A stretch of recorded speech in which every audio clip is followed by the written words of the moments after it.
You know the vibes. It's a Friday. You're locked into the Hoop Juniors podcast presented by NBA 2K22. You're listening to your boy Mo Mutsi alongside the three-time NBA champion BJ Armstrong. BJ, I feel like we need some theme music because what time is it right now? What's it time for? It's time to get to the questions. That's right. The people are speaking. The people are talking. And you know what we do. We are here to serve the people. That's facts. The voice of the people on the podcast. Let's get straight in. Forget the small talk. Let's get straight in to the first question. And this is a good question.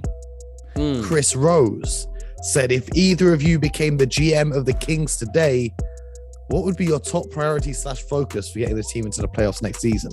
Now, Chris, I don't know if we can answer this because Sacramento, if you're hiring a new GM, you know, my booking info is available in my bio. Hit me up anytime. Damn vibes. But what I think is lacking in Sacramento, from my own personal opinion, is the culture. And for a culture, it's all well and good having these De'Aaron Foxes of the world and Sabonis and these younger guys. These guys are still young, 23, 24, 25. You need people in there who are going to create that culture of hard work, which would then translate to winning. I would focus on building that culture. Even when you have worse players on your team, if you have a positive culture in your organization, you can still overachieve if everyone buys in and does their job. Whereas you can get all the players you want in the world. You can get Tyrese Halliburton, De'Aaron Fox, Buddy Hield, whatever. You're still going to keep losing games. But that's just me. Maybe I see it different. BJ, what about you? Well, the first thing I would do if I were hired as a general manager there is, one, I would sit with the top people, right? The owner, the executives, that being myself included, making sure we have the right coach in there, and then the players. So the very first thing we got to do, because I know we got a lot of questions to get to, is to properly evaluate the talent that you have. Okay, that's the number one thing, right? If we can properly evaluate, then we can make this assessment. What coach are we going to need to work with this group of players? De'Aaron Fox, I think, he's right on the cusp of being an all-star. Sabonis has been an all-star. Now let's figure out what we need to build out that roster. But making the proper assessment, to me, it's a talent. It's a gift. But more importantly, you have to be radically honest with yourself so that you can have a common denominator. Winning is the only thing that connects the owner with the executives, with the coaches, with the players. And if you don't have a goal, Bo, you don't have a chance.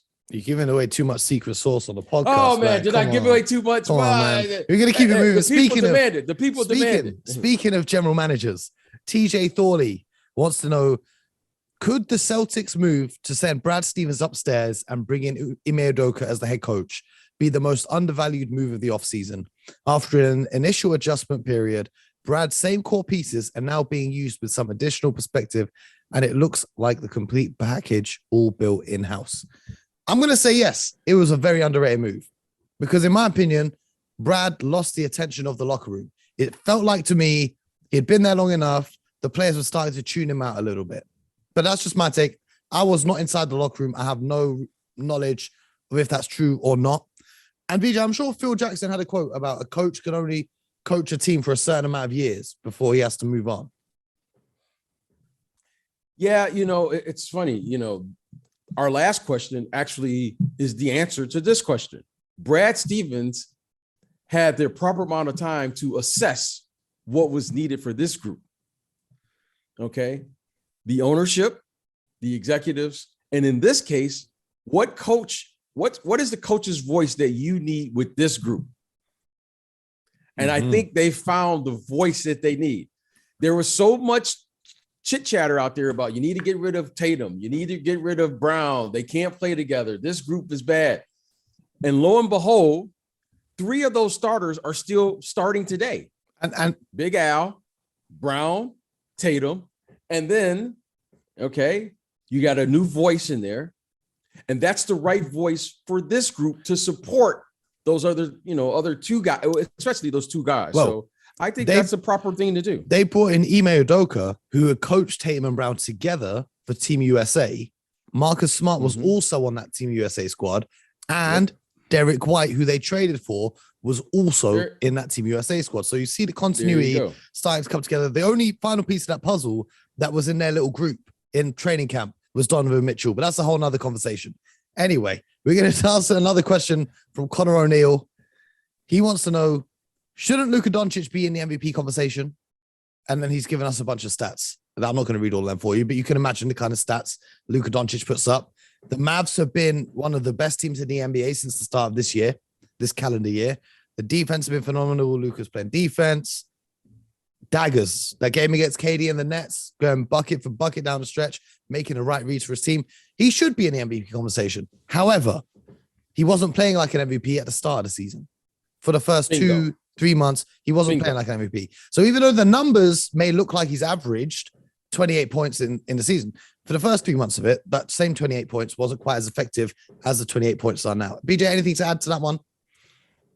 I couldn't agree more with you, Mo. I think you nailed it. Is he an MVP caliber player? Yes. Yes. Is he playing at that level? Yes. Mo, you nailed it with that. So next question. Next question. Dan Franklin wants to know, if the playoffs started today with the current standings, which player making the first playoff appearance in their career would you predict to have the most impressive postseason, and why? Many thanks for the great content this week, guys. You guys make my morning walks to work way more interesting. First of all, mad love, Dan Franklin. We appreciate that we can brighten up your day just a little bit, because that's what we're trying to do here. We're trying to bring a little bit of joy and laughter into everyone's lives as BJ laughs at my campaign for Rob Williams to win Defense Player of the Year. But of all players playing in the playoffs for the first time, BJ, who do you think would have the best first impression, shall we say? The very first. Has Zach LaVine made the playoffs? Has he made the playoffs before? No, I don't think so. Because he was on the Timberwolves, but then he got traded in the Jimmy Butler trade, and then Jimmy Butler took the Timberwolves to the playoffs. You know who I think is going to be an impactful player in the playoffs? I've got a little wild card answer. Go ahead. Scotty Barnes. Bingo.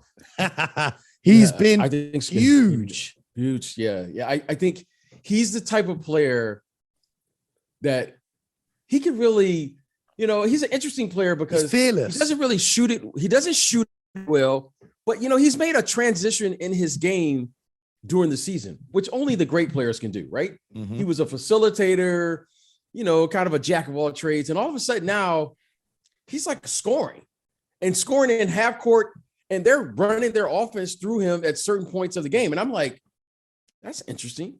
And I'm really interested to see what he could do in the playoffs. So I think Scotty Barnes is going to be an impactful player in the playoffs. When Fred VanVleet went off injured, Nick Nurse made Scotty Barnes the primary ball handler for a lot of possessions.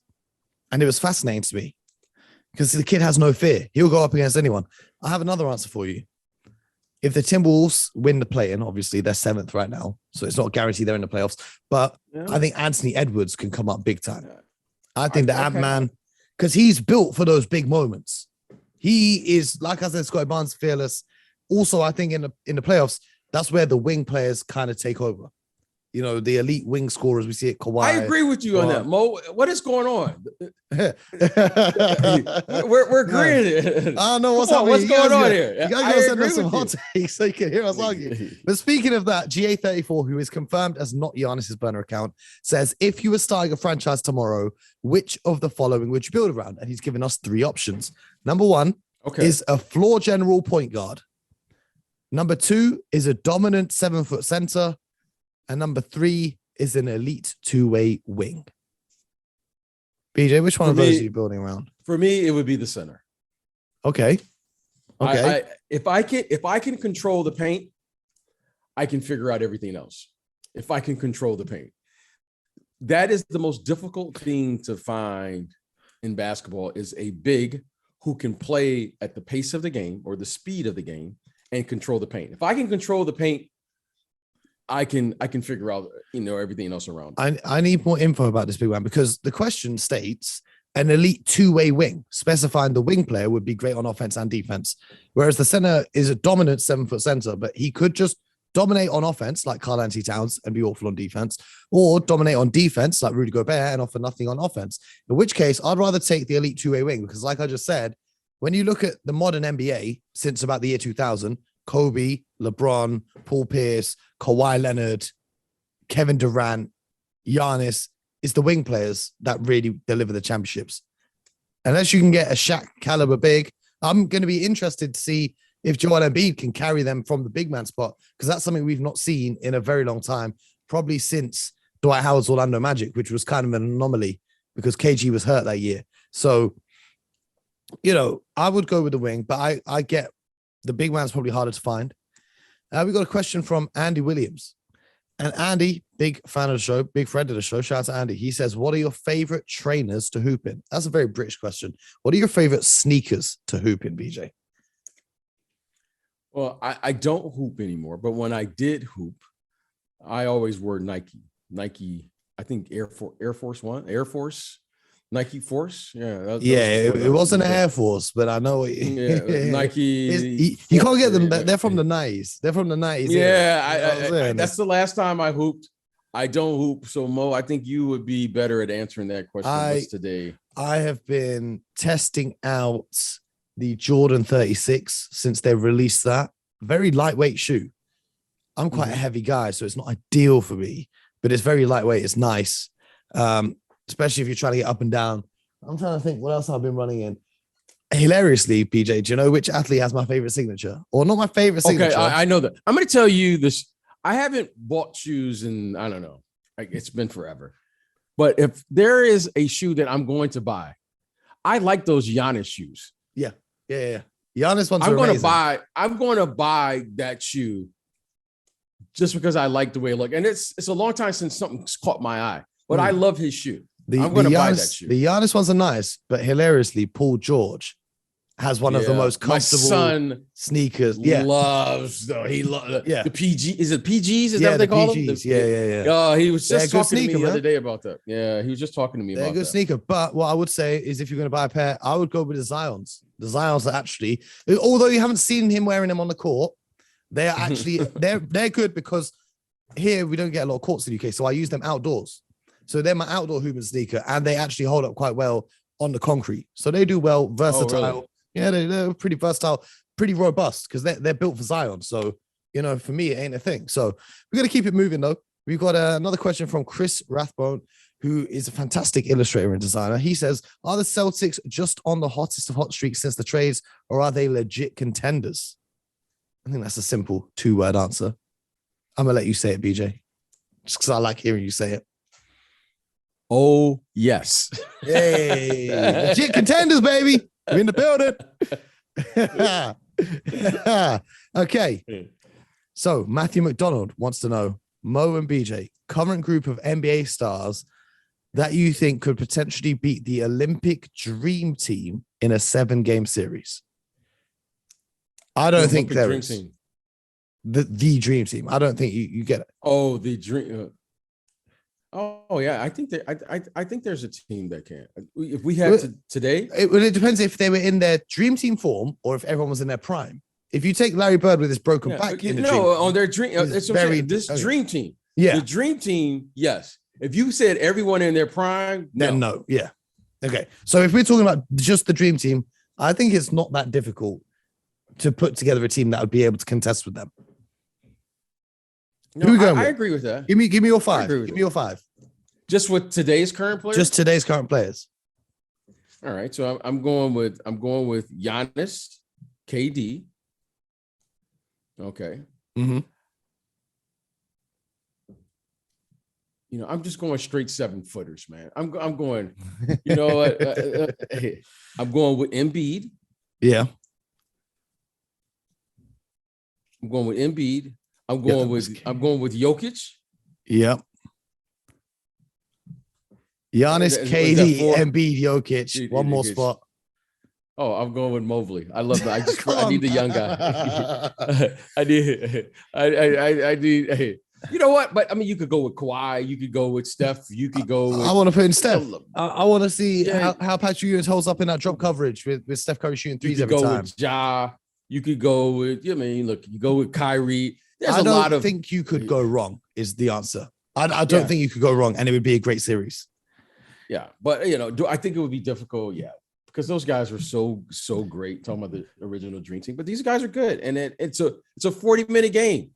It's a 40-minute game. That's the thing. That's what makes the NCAA tournament. I would pick Melo. Melo in international play. Even at this stage of his career, I'm picking Melo over everyone. Yeah, but you know what? Charles Barkley was the original Melo. I'm not worried about that. Yeah, but Charles Barkley may be the best player in international play on that team, and he was coming in, and that's saying a lot. That's very interesting. In the summer, we got to get into that over the summer. We can't talk Olympics Charles right now. Barkley Charles Barkley in international play. That's a very interesting take. But Derby County FC George, I'm assuming DCFC is Derby County, but George wants to know, how concerned are you with the Bulls' record against the top teams? It's not just bad, it's abysmal. We've spoken about this a little bit before, but are you worried that they seem to really struggle anytime they play one of the contenders from the East? Yes, I am. And I said this earlier, and I received a lot of flack from my friends and people who follow me on social media about the Bulls and what they were doing. Mm-hmm. As I said, Mo, then, and I will say it now to be very consistent. I've been concerned, Mo, about one position that I've said to you a million, now 1,000,001. I'm concerned about teams attacking them at the center position versus screen and roll. Yep. Mo, you've heard me say this. I am rooting for the Bulls. I'm all over DeMarvelous, Zach LaVine. Stacey King, Caruso, Lonzo. I'm rooting for Lonzo. I'm rooting for Lonzo, man. Billy Donovan. However, if we want to talk basketball, I'm really concerned about their inability to play against screen roll. And until that is solved, I think this team is going to have problems versus the better teams. And it's any player, just like we saw last night, they lose to Donovan Mitchell. The night before, they lose to Sacramento, De'Aaron Fox. They're going to have problems. If I was a Bulls fan, I would be terrified of facing Embiid in the playoffs. Because there's no one on. You can say Tristan Thompson if you want, but there is no one on that roster that's going to hold Embiid to anything less than 30 a game in the playoffs. Okay, that's fine. But where I'm most concerned is who's going to stop the screen roll. Well, Patrick Williams is coming back from injury, but I don't think he's a big enough body or got the experience to do that in the NBA playoffs. Although that does make me feel more confident about their defense. Lonzo coming back, Caruso just returning. But I agree with you. That is an area for concern. That is the reason why I don't have the Bulls getting quite as far in the playoffs as a lot of other people might do. I just hope they don't have to play your Celtics. That's a bad matchup. Let's go through it though. If you can't play the Celtics, Mo, we got to move on. We got more questions, Mo. No. The Celtics are a bad matchup for them. Philly is a bad matchup for them. Milwaukee's a bad matchup for them. I think Miami's a bad matchup for them. Who? If you're the Bulls, who do you want to face in round one? Anybody but the Celtics. Interesting. I think that's what every team in the East should be thinking. Oh, stop it. Tell me a team who would want to play the Celtics. There ain't one. Yeah, I don't think Miami. I don't think Brooklyn. I don't think Philly. Brooklyn just lost twice to the Celtics in a week with Kyrie. Again, I don't think these teams are afraid. I think they actually match up well with Boston. They should be. But, now you right now are feeling really good. But I'm talking about talk. Down 0-1, yeah, you should talk your talk because you know what? There's going to be some tough times. Yeah, they're coming in here. They will. That's why I'm making the most of it now. Yeah. Okay. All right. And I'll let you talk. I'm Next ready. Question. I'm ready for the talk that you're going to bring when they lose in the playoffs. I'm ready. Please. The people are demanding. Ryan Woodcock wants to know who will become an MVP first out of the current NBA stars, 25 and under. He says Booker, Tatum, Luka, Ja, in brackets, the obvious choice, or Luka just for me. Which of these young cats do you think is going to be the MVP? I think it's between Luka and Ja. He wrote Luka twice, by the way. I think it's between Luka and Jason Tatum. I thought I was tripping for a sec because I read out Luka's name twice, and I was wondering how. Yeah. Now, you don't think Ja Morant wins the MVP if he didn't go out injured for that span of time, and he's averaging almost 30 points a game now, and the Grizzlies are second in the West? So the reason that there's only been a handful of little guys. Okay, that's very difficult and it's difficult to sustain it. Yeah, because of the way he plays. That's difficult to do. Look at the attention. Did you see what I sent you the other day? ESPN are dedicating an entire day to Memphis following the Grizzlies around. They should. They've not done that for any other team ever. They should. Listen, they should. AI, it's hard to sustain that. With Derrick Rose, it's hard to sustain that. Okay. Is it possible? And I'm hoping that it comes together for him in whatever time frame that's needed. Absolutely. I think Luka and I think Jason Tatum, the way the game is played, benefits those type of players. Why? Because they both handle the ball, they both score the ball at a high rate, and they will have more than enough opportunities to have those 50, 60, those what I call signature games. Yeah. Ja Morant has a responsibility of distributing, sharing. Everybody eats. Okay. And by the way, if he scores 40 and they're not winning, everyone's going to say he shoots too much. Okay. So he has a little bit more responsibility. That's the delicate balance between the AIs and those guys. But I hope he does win it because he's fun to watch. I think Luka is the safe bet, but I think out of that list, Booker will be the first one with the finals MVP because it looks like the Phoenix Suns going all the way to the finals this year. But that's a whole nother conversation because James Etta, who I'm going to assume is a Detroit Pistons fan, BJ, because when you hear the question, you'll understand why I've made that assumption. He says, is there any chance Cade could sneak in the Rookie of the Year? Now I'm thinking that's a reasonable question. That's a reasonable question, right? Yes. Okay. Yes, but then he continues. Thoughts on Killian Hayes making the all defensive teams in the future? He's nice on defense. And that's the point I realized. James, I salute you because you must be a diehard Pistons fan. You know what? Killian, I've seen Killian play since he was a kid, right? Over here in Europe. So I did a camp with Ray Allen, coaching the camp. And Killian was one of the kids that was invited to the camp. It was top 50 prospects in Europe. And he was the best one there. Him and Kareem Queeley were the two best kids in the whole camp. And I expected him to be a lot better when he got to the league than he has been so far. Because right now he's got to be hoping that they renew his rookie contract when it expires. I know he's younger than everyone, but he reminds me a lot of Frank Ntilikina, who looked amazing in the European style of play. But then when you come over to the NBA, it's a slightly different style of basketball. And it's about being able to adapt and adjust to the NBA style of basketball. But let's go back to Kate Cunningham, BJ. Do you think he can sneak the Rookie of the Year? Because Mobley has just been consistently great since day one, which is why I think it's difficult to take over him. But Cade has been nice recently. You know, Cade missed a significant part of the season, and it has taken him a little time to really round into shape, basketball shape. He's done a very nice job. And do I think it's possible? Absolutely, because of the way he's played. When he is playing, it's without question, you know why, and you see what the Detroit Pistons saw as they were doing their homework, scouting, is a star, work, and all of the things. He is a terrific basketball player. And I think, you know, you can't say this a lot about a lot of young players. I think he will be better as the team gets better. You know, he's not a guy who will be a player who will just get stats and be on a, you know. I got a question, B. Am I crazy for thinking that if the Detroit Pistons could get the top pick, one of the top 3 picks or whatever this year, can get Paolo or whoever, pair him with Cade, that they could make it to the play-in or even the playoffs as an 8th seed next season? No. Too soon? I think they're about 2 years away. I just like how hungry they are. Yeah, they play hard. Listen, today's game is about finding enough players on your roster. Okay, you got 15 on your roster. You got to find 8 guys who are just going to play hard no matter what. No matter what. I didn't say play well. Yeah. I didn't say the chemistry was right. I didn't say, you see these buzzwords, culture, and I didn't say any of that. You just want to find 8 guys who are just going to say, I'm going hard. Okay. Now, when you think of the Pistons, just think about this.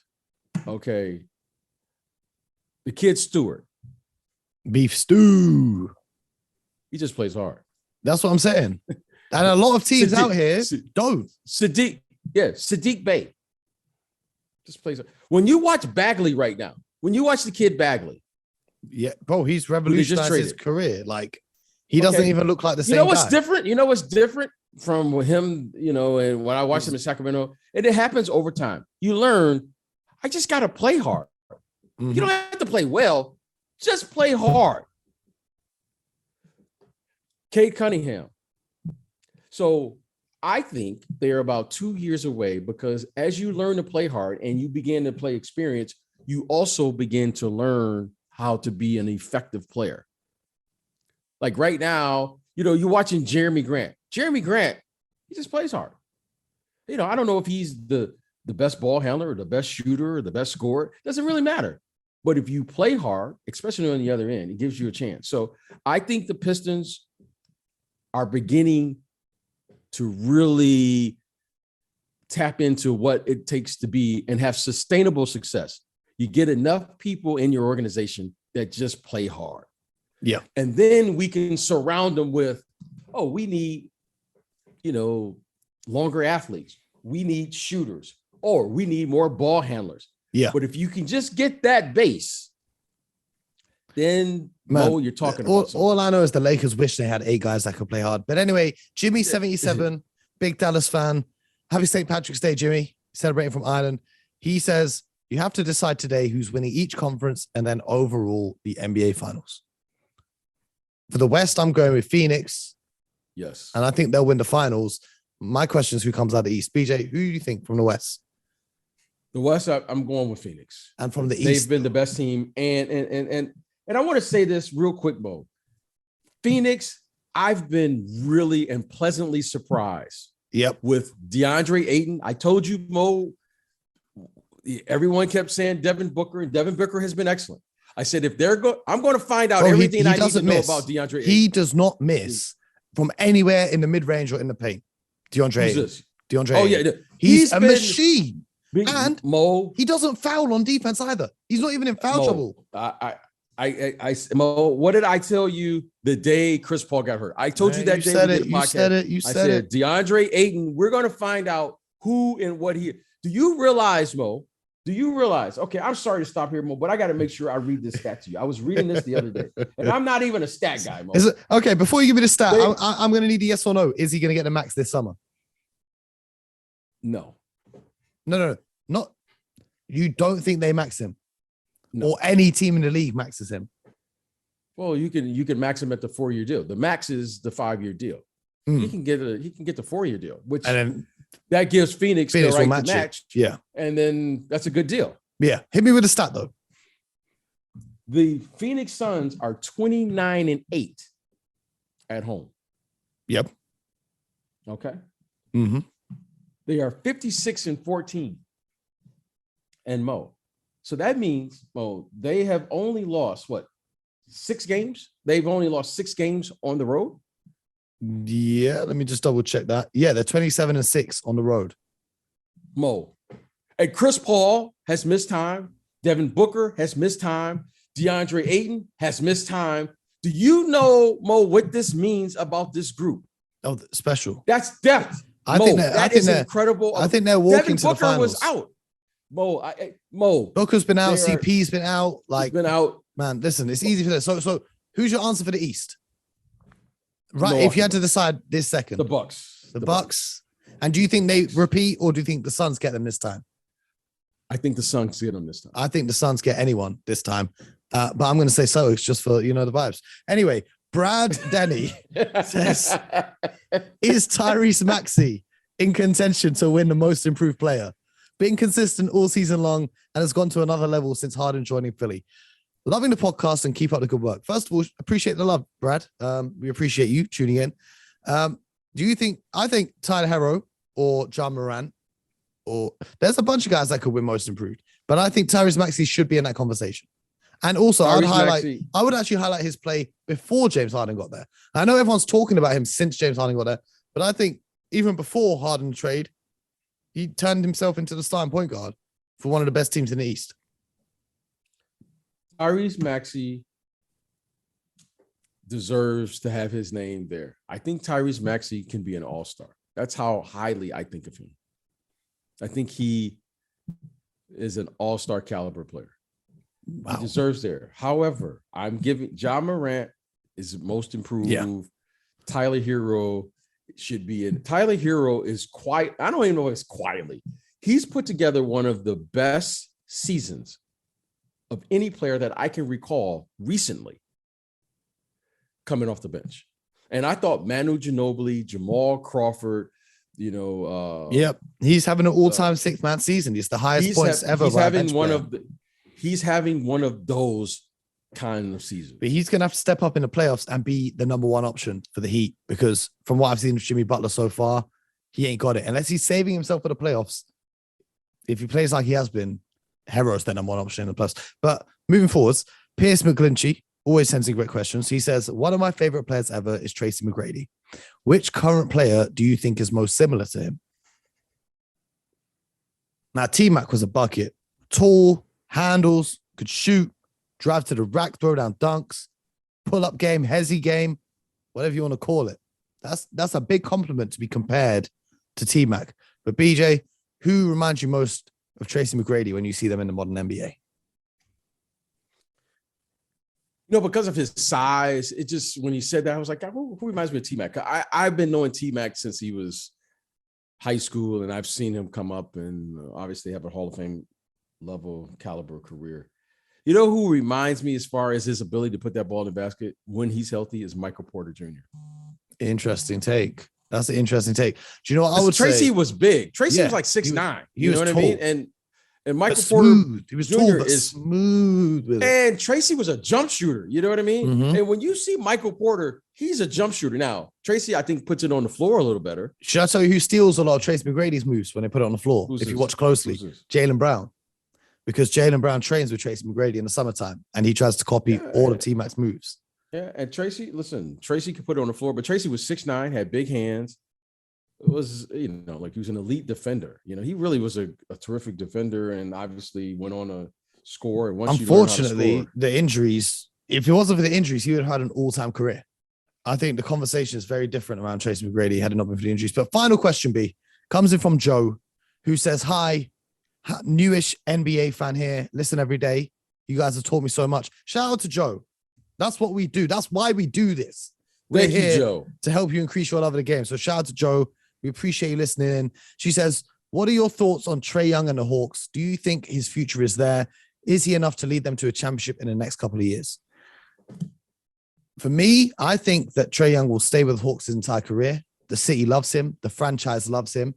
They've just given him that super max extension to keep him there. Winning a championship for a guard that's undersized like Trae and isn't a great defender is tough, because you have to build a team around him to cover up his weaknesses. And having a point guard as your best player makes it even tougher, because we've not seen, because we're going to take Steph Curry out of the equation, because as great as Trae Young is, I don't think he's on that 2016 Stephen Curry level. Having your point guard as your best player to win a championship is something that we've not ever really seen in the modern era of the NBA. So I think it's going to be tough. I do think that they make some changes to their roster, especially if they don't make the playoffs this season. I think they'll move everyone except for Trae and Clint Capella. But BJ, what's your take on it?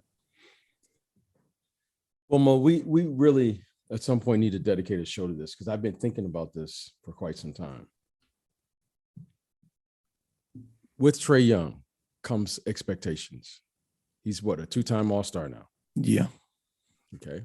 Now, anyone who takes that job moving forward, and now Nate McMillan is sitting in the seat, when you don't make the playoffs with Trae Young, who is voted in as a starter, okay, there's the basketball business, and then there's the business of basketball. The business of basketball says this: if you have a all-star starter in your lineup and you can't make the playoffs, then we got to look at the coach, and we got to look at the executive. Now, right now, one coach has been fired last year when they underperformed. And this year, the general manager went a little sideways during the course of the year when this team was underperforming. Hopping on the radio, sending shots to his players. Okay, so his players. Okay, now, Mo, I've been around long enough. Okay. Now, this is what's going to happen. At some point here, someone is going to say the following. How good is Trae Young? And Trae Young is going to have to do, he's going to have an either or moment. You know, he's going to have a come to the truth moment. And his moment of truth is going to be this. Either he's going to change his game or the next executive is going to have to move him. That's what's going to happen. Either he's going to change his game. He can score, but you got to score when the game dictates for you to score. There's only been one little guy that they've built a team around. Okay. Now there's two. If you want to say Steph Curry, which I don't think he is. I think Steph Curry is a point guard. No. It's the reason why I say Steph Curry is not in this conversation. Steph Curry was so unique in the fact that he was a unanimous MVP making $11 million a year. That's what made that situation, because they could afford to pay such a deep roster that covered up every flaw in his defensive game. Because coming off the bench for Steph Curry was Sean Livingston, a 6 foot. How tall is Sean Livingston? Only guy. Okay, let's say this so we can take him out of the equation. As the primary ball handler. If you're going to be a primary ball handler and they're going to build a team around, there's only been one guy to do that. His name is Isaiah Thomas. Okay. In the modern era, they started all this. I think the Pistons still have the highest scoring game in the history of the NBA. Okay.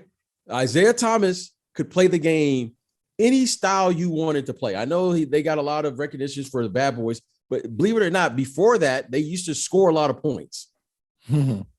Okay. If you can look it up, Mo, I think it's 186 to 184. Yep. There was a triple overtime game against the Denver Nuggets in 1983. And I'm honestly in shock that hasn't been beaten. Mo, because believe it or not, we used to play that way, except someone figured out if you could defend and find people how to defend and actually do it, not switch, but actually defend your guy, you could cut into that. In 2019, they came close. The Chicago Bulls and the Atlanta Hawks, 168 to 161. They were only, they were 31 points off the total of that game. Yeah. But I just think it's difficult to have a small guard as the best player on a championship team. You can have a small guard, as the best player on a championship team. Well, again, he's going to have to change his game. Okay, but translation. He's going to have to defer to other players. Yep. Okay, you can be the best player as long as you can defer to Joe Dumars, Mark Aguirre. Yeah, Dennis Rodman. Let's just look through the recent championships, right? Milwaukee Bucks won it. Their point guard, Drew Holiday. He's a defensive stopper, right? He's not doing what Trae Young does and occupying. That was Giannis. The Lakers win the championship. Their point guard was basically LeBron James, and they just played 3-and-D guys at the guard spots, or they had Rondo come off the bench. Then you have the Toronto Raptors, Kyle Lowry, again, a defensive guard. Okay. Then you have the Golden State Warriors. That's the exception. Then you have the Cleveland Cavaliers when they won it with Kyrie Irving, but he wasn't their best player. LeBron's taken a lot of the pressure. Kyrie might have been their best player. Kyrie averaged about 28, 29 points a game. You're not your best player. You're averaging 28, 29 a game. Mo, both of those guys had 40. I remember both of them had like 40 in the same game. Mo, that's pretty good. He's not his best player. Then Mo, he's a great player. The second best player on the court during that series. Yes, but the best was LeBron. So that by definition makes him not the best player on his team. You see what I'm saying? Okay, then the San Antonio Spurs, Tony Parker's the point guard. But really, okay, can I say something about this? Mo, who took the last shot? Who took the last shot of that game to win the series? Oh, we're talking about we can do this. We can do this. Mo, we got it. Okay. Let's go down this path. Okay. Let's go down this path. Let's go down this path. Kyrie Irving hit the shot.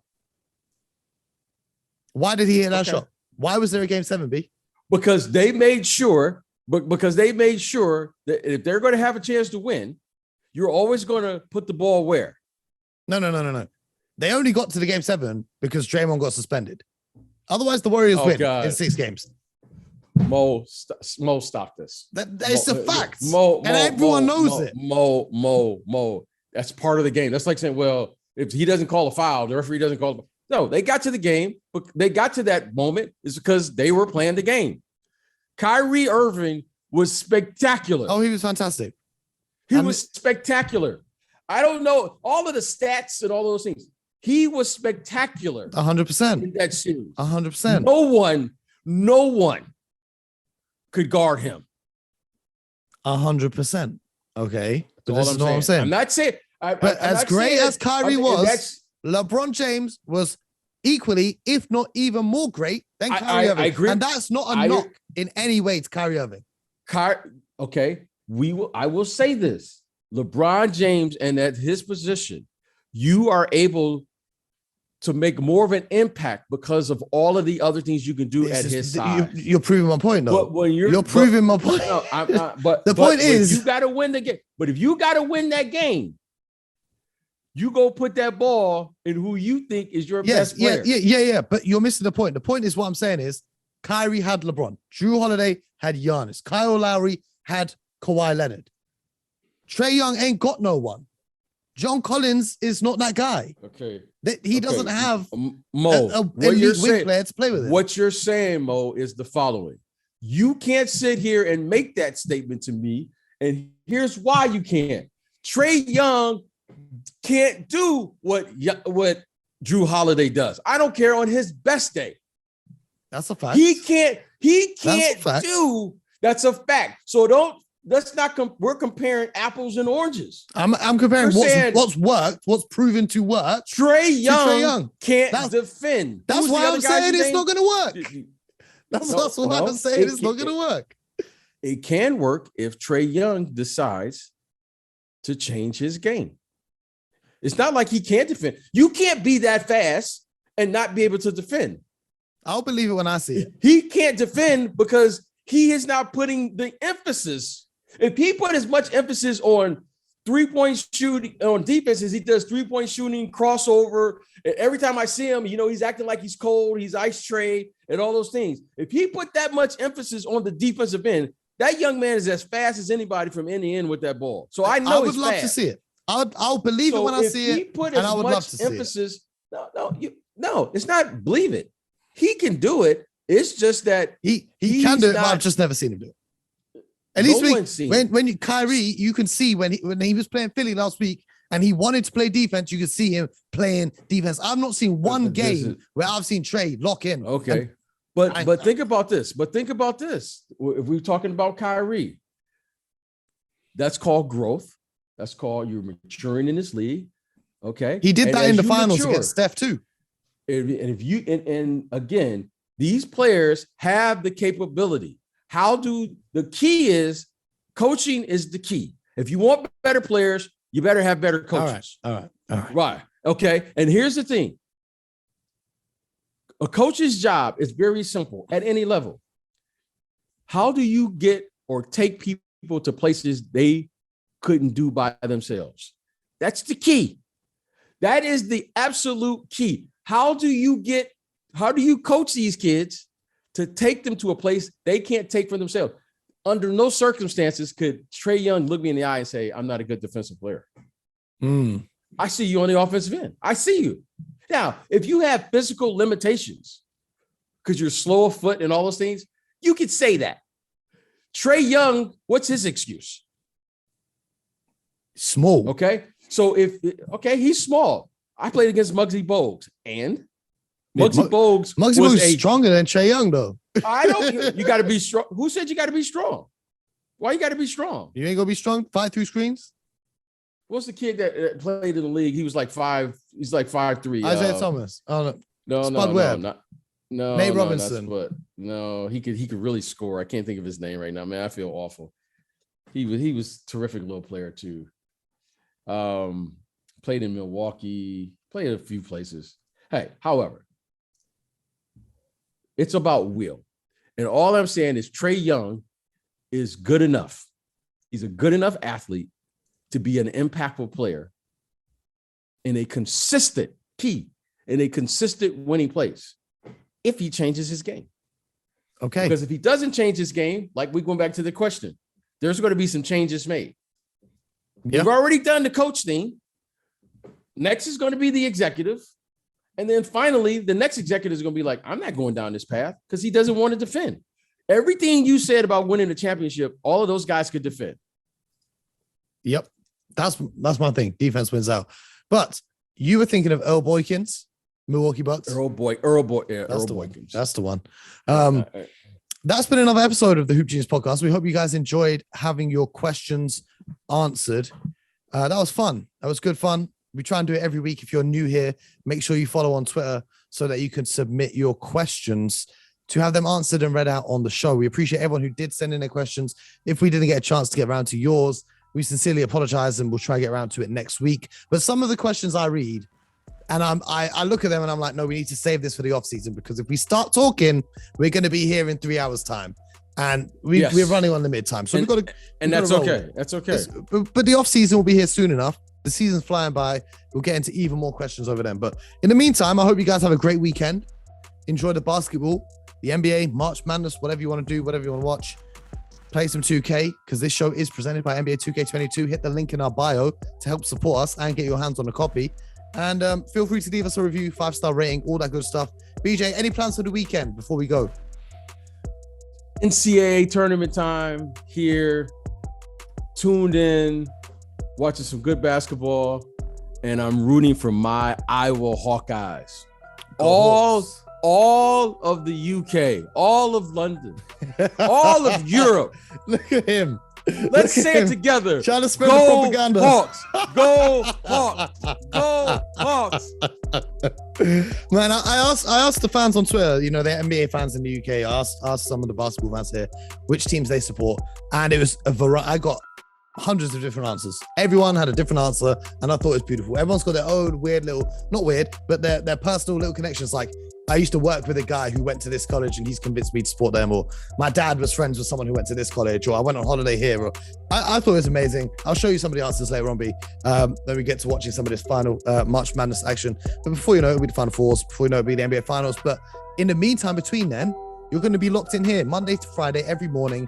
Hoop Genius Podcast. You know the vibes. Until next time, get buckets.